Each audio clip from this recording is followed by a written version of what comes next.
vous souhaitons la bienvenue à cette 29e session des Vendredis de Carrefour.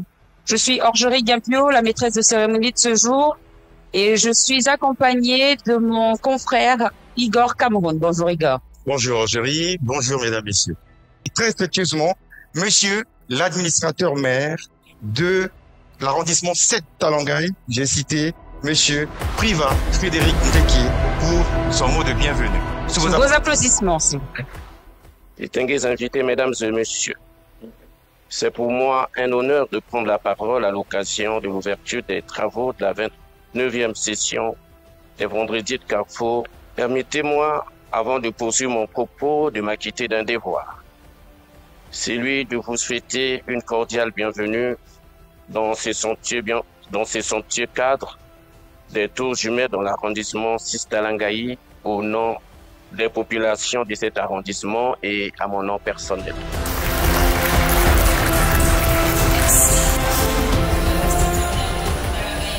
Je voudrais tout d'abord exprimer ma profonde gratitude pour l'opportunité qui m'est donnée de m'exprimer aujourd'hui au sujet crucial pour notre avenir, la transition énergétique et le défi qu'elle pose à l'Afrique et au monde en général. En tant que directeur général d'Amat Global Resources, je suis honoré d'être ici et de pouvoir partager notre expérience et notre engagement à construire une voie énergétique résiliente. Le processus de transition énergétique n'est pas nouveau dans l'histoire. Dans le passé, nous avons assisté à des autres grandes transitions d'époque, comme le passage du bois du charbon du 19e siècle ou du charbon au pétrole du 20e siècle. Ce qui distingue sa transition de la précédente, c'est l'urgence de protéger les planètes des plus grandes menaces qu'il a connues à ce jour. Et c'est plus rapidement possible. Pour la voie tracée conformément aux valeurs partagées de détermination et prévoyance. Merci beaucoup.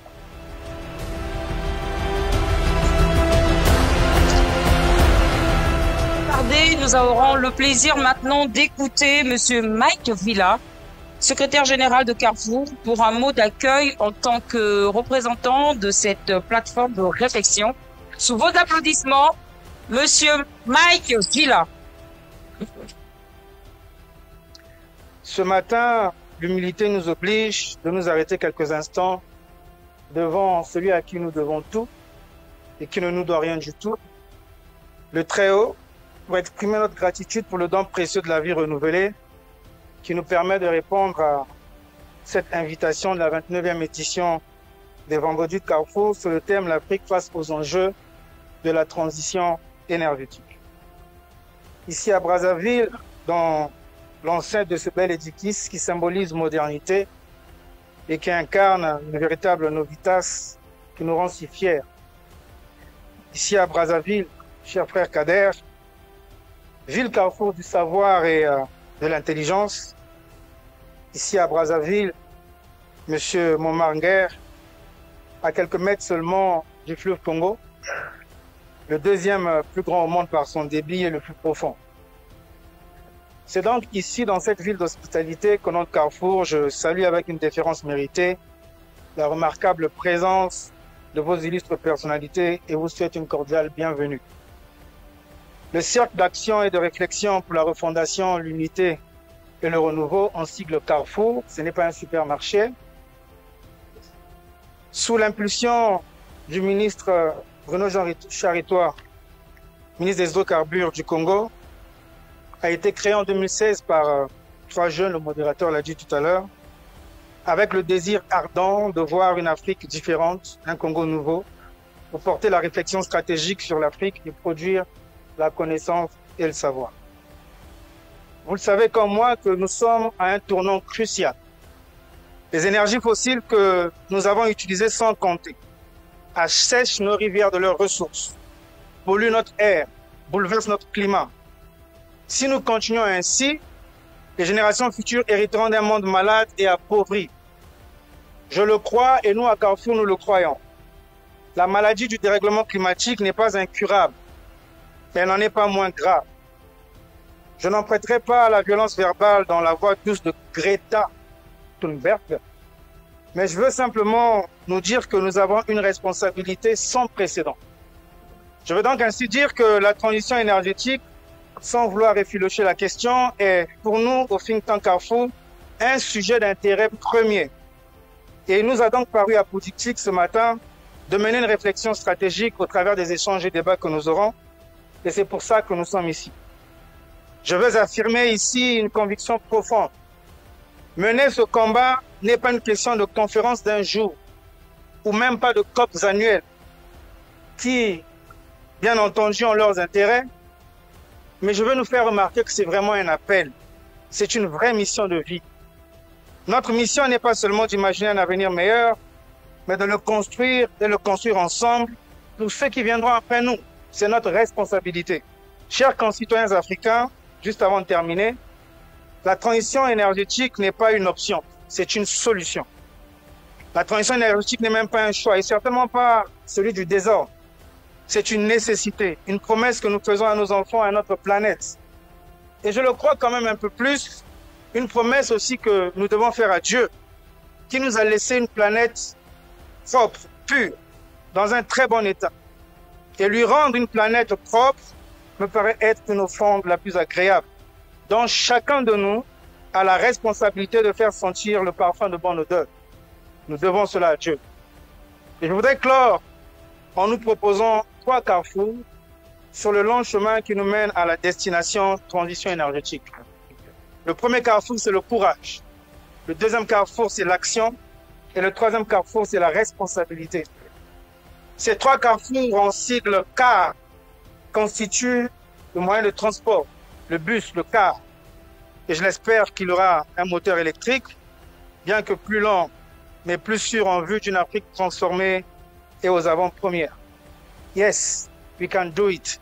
Que cette journée soit le catalyseur de nouvelles idées, d'alliances stratégiques et ultimement d'un avenir énergétique prometteur. Que Dieu bénisse nos peuples, nos mers et notre air. Que vive notre très cher continent. Je vous remercie.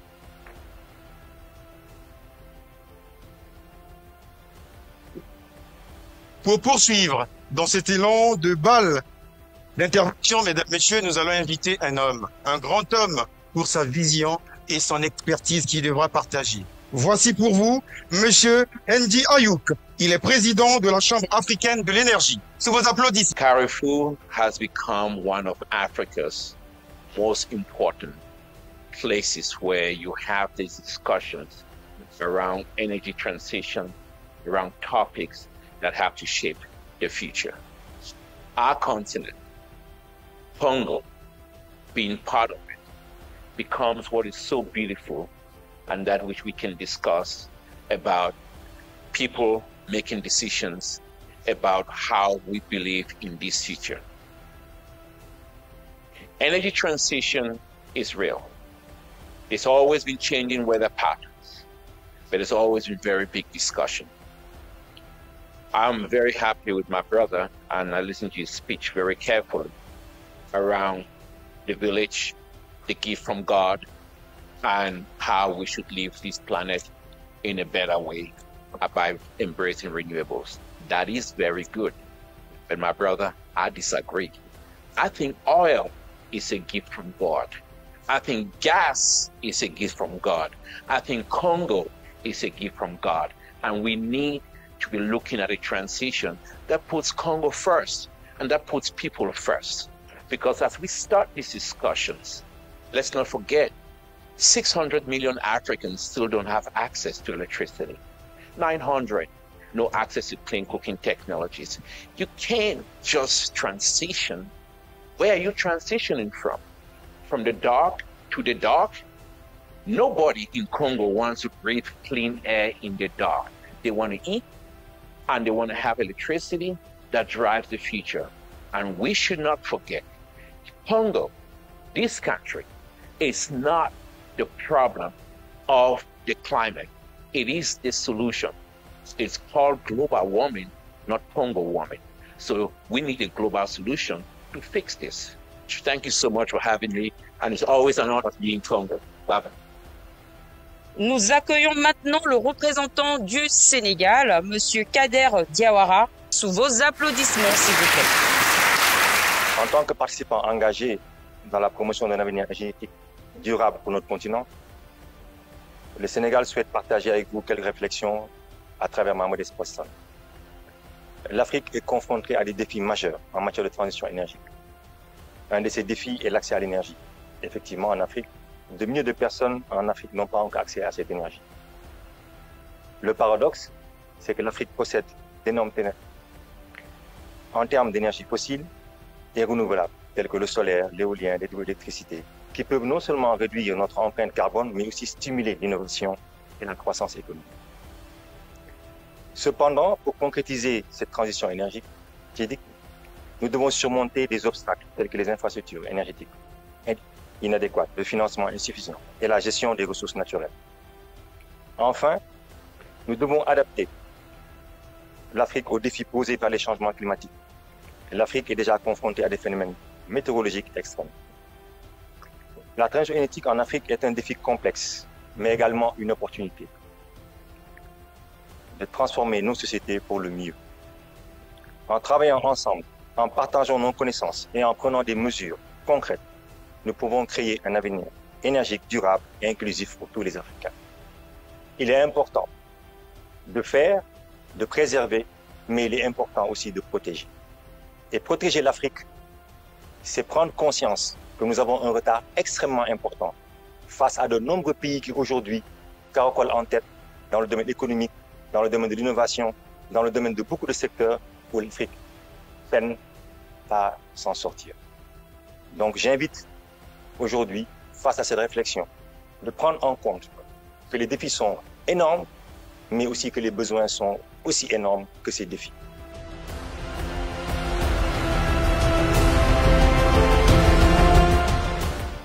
Transition énergétique, oui.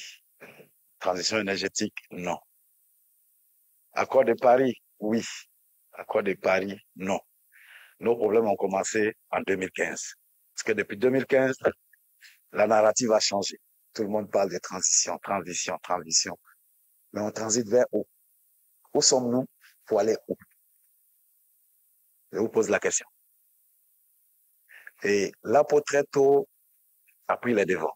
C'est pour cela que notre Conseil des ministres, depuis 2022, nous a instruit de mener une étude sur l'avenir de l'industrie pétrolière et gazière en Afrique.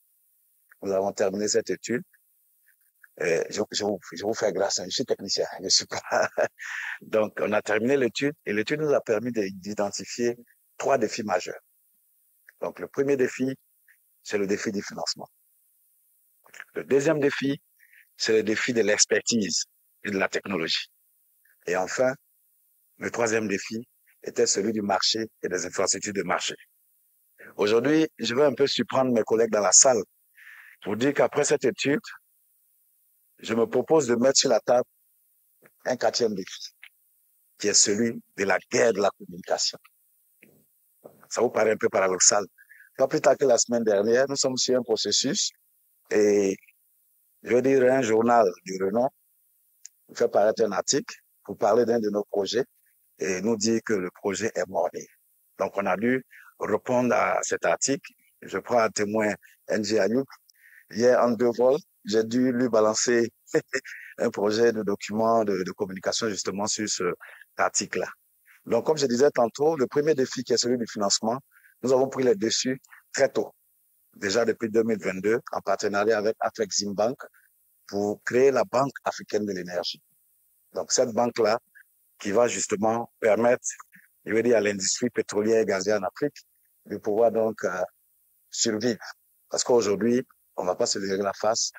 Nos financiers traditionnels, qui étaient les compagnies pétrolières internationales, les grandes banques, sont en train de nous fuir. Tout ça au nom de la transition énergétique. On vient de boucler les études de préfaisabilité. La CEMAC a validé, la CEMAC a train de nous accompagner. Et bientôt, vous allez entendre parler de ce projet. Parce que plus que jamais, on n'a pas besoin de transiter. Parce que pour transiter, il faut déjà prendre un vol d'un point A à un point B. Nous, on est déjà dans notre point A, on n'est pas au point B. Donc, on transite vers où? Donc, voilà, mesdames et messieurs, ce que je voulais vous dire au nom du secrétaire général de l'Organisation des pays producteurs de pétrole africains. Et comme je l'ai dit tantôt, il y a le quatrième défi qui est celui de la communication. Parce que l'Occident est en train de nous mettre dans la tête que nous devons donc quitter nos ressources. Dieu nous a bénis avec nos ressources. Si aujourd'hui, c'était l'Amérique ou l'Europe qui avait ses richesses naturelles dans les hydrocarbures, on ne parlerait pas de transition énergétique. On parlerait de développement énergétique. Donc aujourd'hui, comme Andy l'a dit, ils ont parlé des accords de Paris. Moi, je serais prêt pour dire qu'à l'issue de nos travaux d'aujourd'hui, quand on parle d'accord de Brazzaville, où on va annoncer à toute l'Afrique que l'Afrique est prête à migrer et l'Afrique est prête à se développer. Je vous remercie.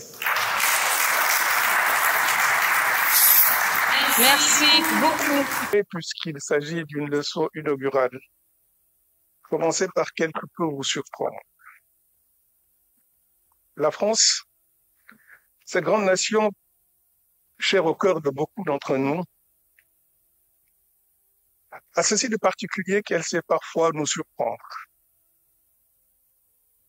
En 1968, alors que de savants éditorialistes, Pierre Viançon-Poncet du Monde à l'époque, en avril 68, ces journalistes disaient l'ennui du pays. Un mois après, il y a eu mai 68. Mai 68 a jeté dans la rue des centaines de milliers d'étudiants, des ouvriers qui ont fait chanter à l'international à des bourgeoises du 16e arrondissement. Mai 68 a obligé le général de Gaulle, tout de même, le général de Gaulle allait à Baden-Baden pendant 24 heures pour se ressourcer.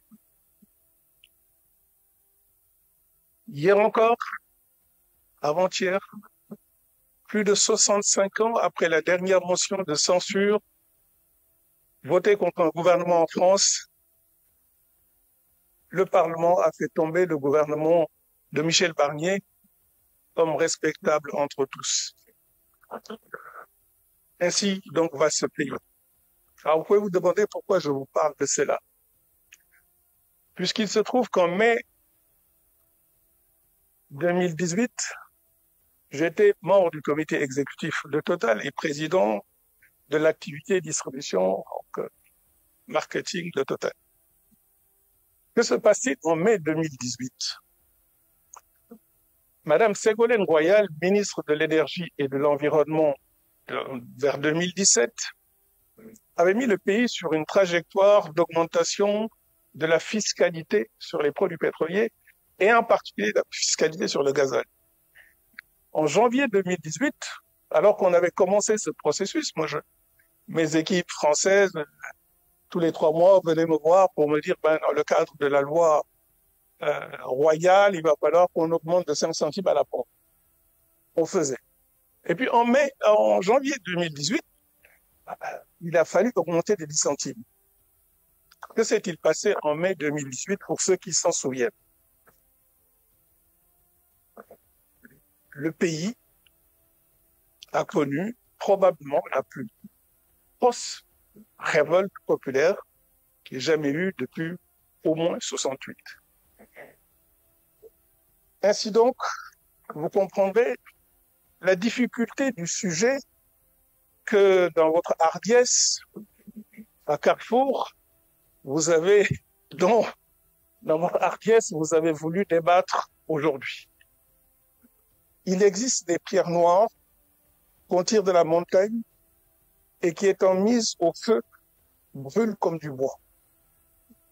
1270, Marco Polo. Donc la Chine, aujourd'hui premier consommateur de charbon, a été probablement, dans le temps, historiquement aussi, le premier gros consommateur de charbon pour le confort de ses habitants. Ce sont, à ce moment-là, les débuts de ce qu'on pourrait appeler aujourd'hui la taxe carbone. Si on va plus loin, la COP 26, la COP de 2021, pardon. Elle, alors, elle ne fait pas dans le détail. Là, les États partis, de manière là aussi très hardie, prennent l'engagement.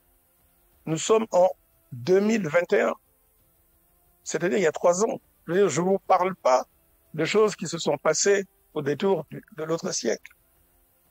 Les États partis prennent l'engagement d'abandonner le charbon pour l'électricité en 2030 pour les pays développés et en 2040 pour les émergents. 3 ans après, personne, évidemment, ne parle plus de cet engagement.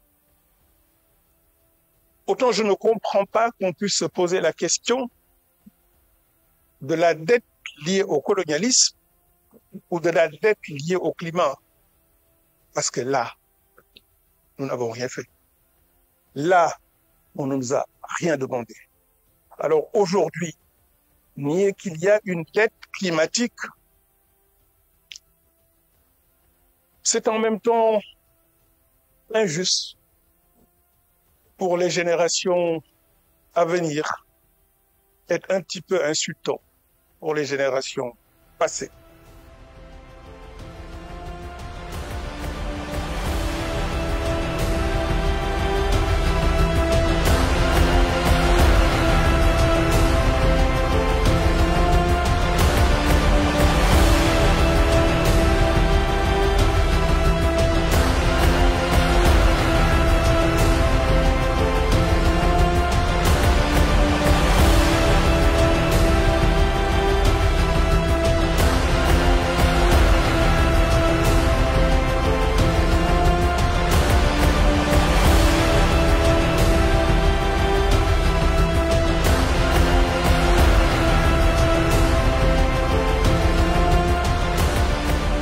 Monsieur le ministre, la journée était très longue.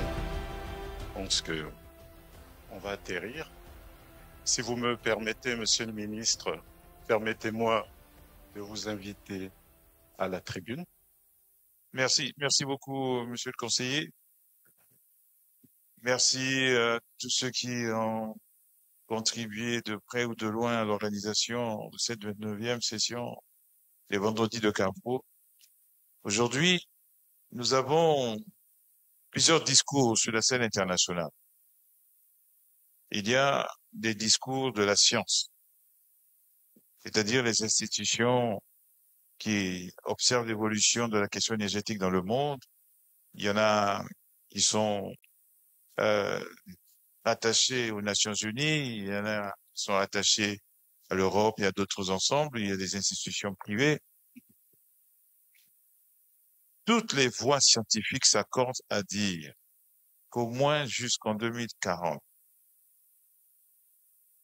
les énergies d'origine fossile représenteront encore au minimum 40% du mix énergétique nécessaire pour faire face à la demande énergétique dont le monde a besoin.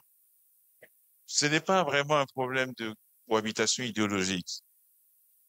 La vraie question, ce n'est pas est-ce qu'il faut quitter cette forme d'énergie pour en adopter une autre qui, par hasard, plusieurs années après d'utilisation intensive, abusive, est devenue mauvaise, pour préférer une autre forme d'énergie, dite énergie renouvelable, alors que nous n'avons pas la même compréhension, la même définition. Donc nous, ici, dans les pays en voie de développement, nous parlons d'énergie renouvelable, nous pensons hydroélectricité, nous pensons solaire, nous pensons éolien, pour ne parler que de ces 3 formes, parce qu'on pourrait parler des énergies marémotrices, ainsi de suite, géothermiques, bon, qui sont d'un usage quand même beaucoup plus marginal. C'est ce que nous pensons. Il y en a d'autres. Énergie renouvelable, ce n'est pas ça. C'est comment faire pour remplacer le moteur thermique, notamment par le moteur électrique. Cela dit, le modèle de demain, c'est la voiture électrique. Mais comment fait-on pour avoir comme modèle la voiture électrique dans un continent où 600 millions d'habitants n'ont pas accès à l'électricité?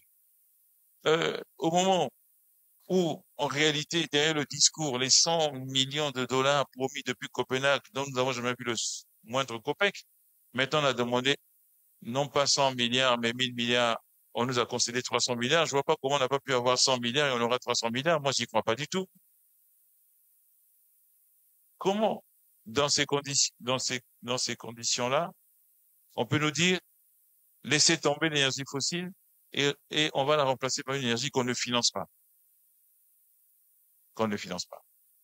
Donc, je crois que c'est pas comme ça qu'il faut poser le problème. Nous devons aller d'énergie génératrice d'émissions de carbone, de gaz à effet de serre, quelle qu'elle soit, vers des énergies qui génèrent le moins possible de carbone et de gaz à effet de serre. Est-ce que c'est la cohabitation? Non. C'est simplement une approche pragmatique pour définir le mix énergétique dont le monde a besoin, dont les pays ont besoin, et qui ne concourt pas à l'augmentation des gaz à effet de serre, au contraire, qui contribue à la diminution et à un meilleur équilibre. Voilà donc une position qui est celle du Congo, qui est celle de l'Afrique, qui est celle de la POU, qui est celle de l'OPEP et qui est celle des opérateurs pétroliers sérieux. Merci. Sur les 60% de fossiles, comment, et il y a des progrès, il y a plus de torchage, etc. Le méthane, on y travaille. Et sur les autres 40%, comment faire en sorte qu'il y ait une forme de compensation pour qu'on arrive non pas au 1,5 degré, mais qu'on arrive à 2,2, 2,3 degrés. Et franchement, si on a des moyens de rémédiation, sont tout à fait vivables. Mais ce transfert-là, il se fera pas. Il ne faut pas qu'on nous rende responsables des maladies que les autres se sont créées. Et sur le passé.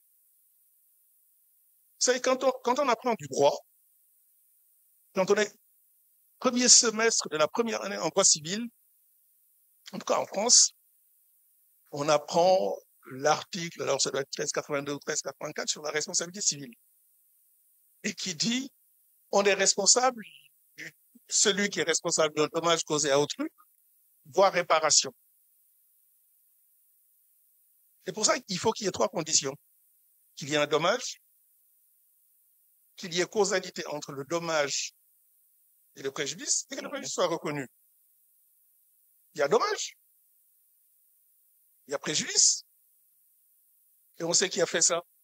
Ils doivent réparation. Merci. Nous, dans la démarche qui est la nôtre en ce moment, précisément dans le projet annoncé par le président de la République, le projet d'urgence présidentielle de 1200 logements, nous sommes en train de mener des réflexions. Mais est-ce qu'il faut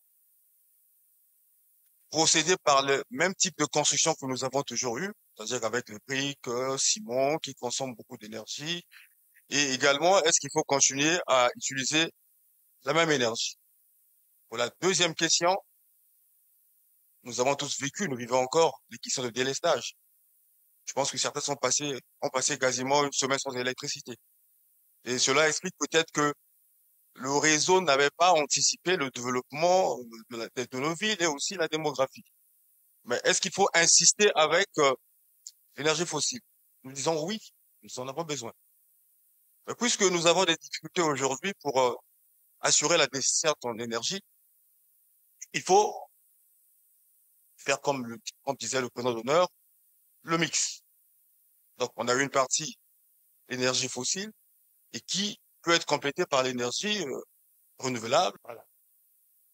Alors, donc, c'est pour vous dire que la transition n'est pas facile.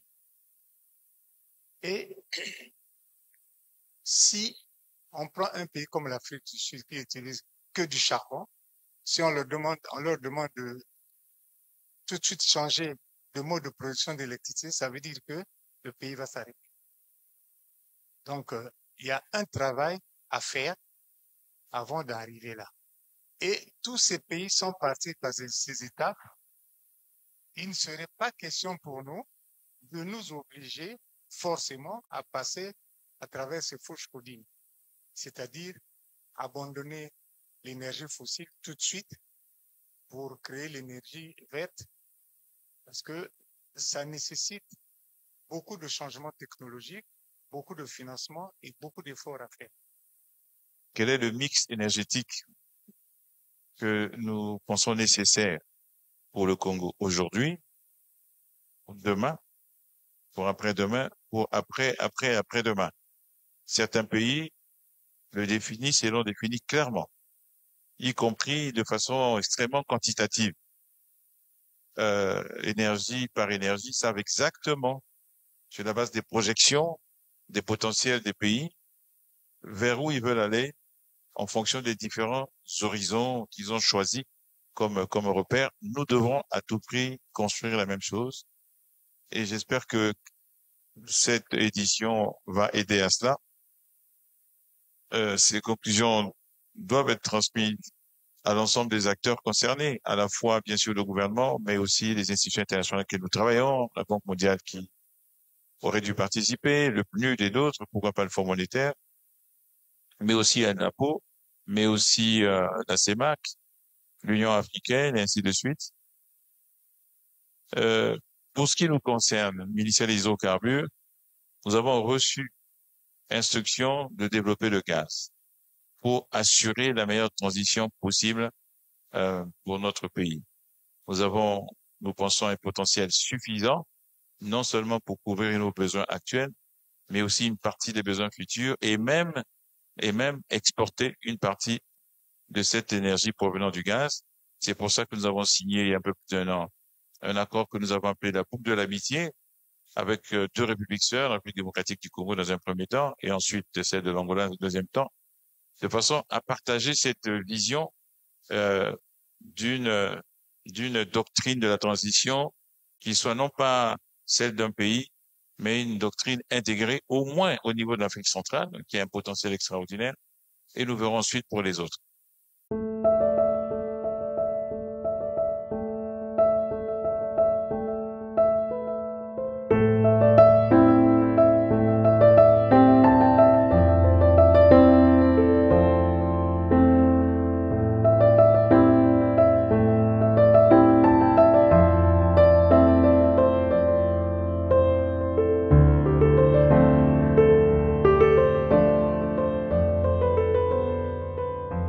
Je voudrais ici remercier donc tous ceux qui ont contribué à donner de la qualité à cette journée, à cet exercice. Ceci va, bien entendu, jusqu'à tous les organisateurs, les petites mains en question, héros dans l'ombre sans lesquels nous n'aurions pas cette journée organisée presque sous les meilleurs standards de ce type de manifestation à l'échelle internationale.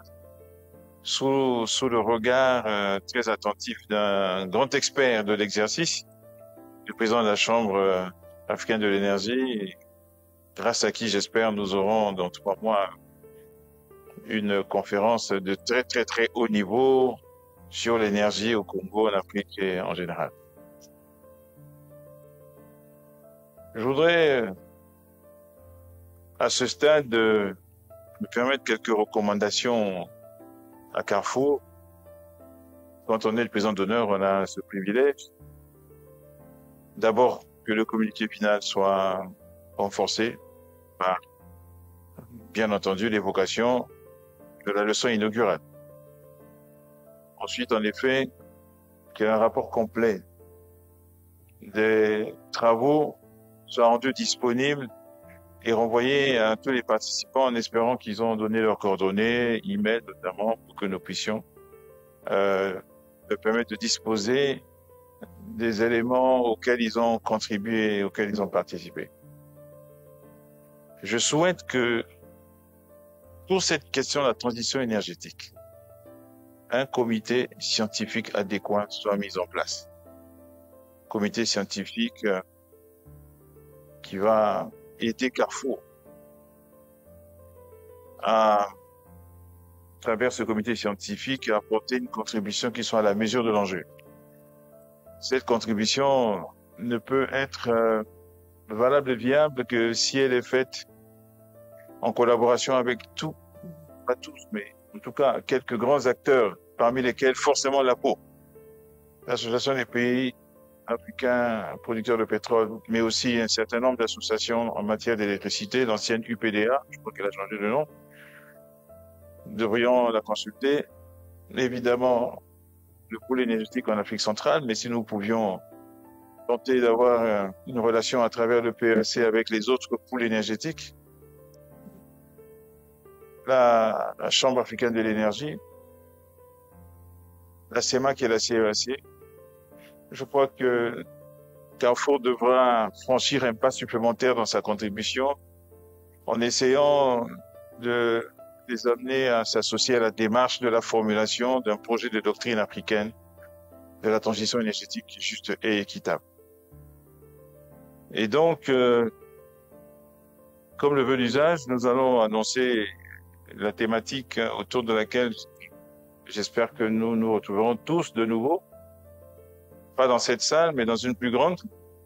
À chaque fois, nous essayons d'élever à la fois les standards et les ambitions,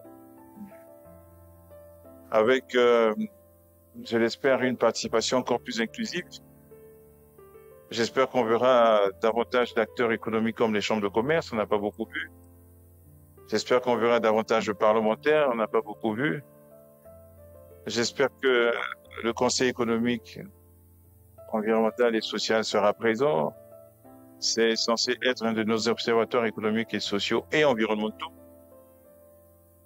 Il y a beaucoup d'acteurs de la société civile. On en a vu un représentant parler avec beaucoup de dynamisme et de passion. Il y en a beaucoup d'autres comme cela et j'espère qu'on pourra les atteindre. J'espère qu'il y aura encore plus de délégations étrangères. Je fais confiance à l'équipe de Carrefour pour réaliser cela. Je les ai vus faire des exploits, parfois dans des conditions difficiles, en plein Covid. Nous avons parfois été jusqu'à plus de 20 nationalités représentées dans les débats. Autour donc de la thématique que nous vous proposons, qui serait la suivante. Contenu local et marché domestique.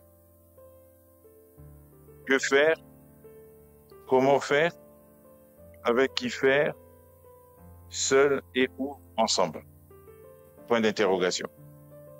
C'est un sujet que les économistes de nos pays devraient prendre à bras le corps, dont ils devraient se saisir pour accompagner tous les secteurs. Et évidemment, le contenu local ne concerne pas que le pétrole. Il intervient dès l'instant où il y a du partenariat public-privé dans un pays, dans un secteur. La question doit se poser: quelle est la part locale de l'industrie à titre individuel, mais en tant que personne morale? Quel bénéfice le tissu économique local tire-t-il de l'activité qui est menée, pilotée essentiellement par des grands groupes internationaux? Mesdames et messieurs, je déclare donc close la 29e édition des Vendredis de Carrefour. Je vous remercie. Merci.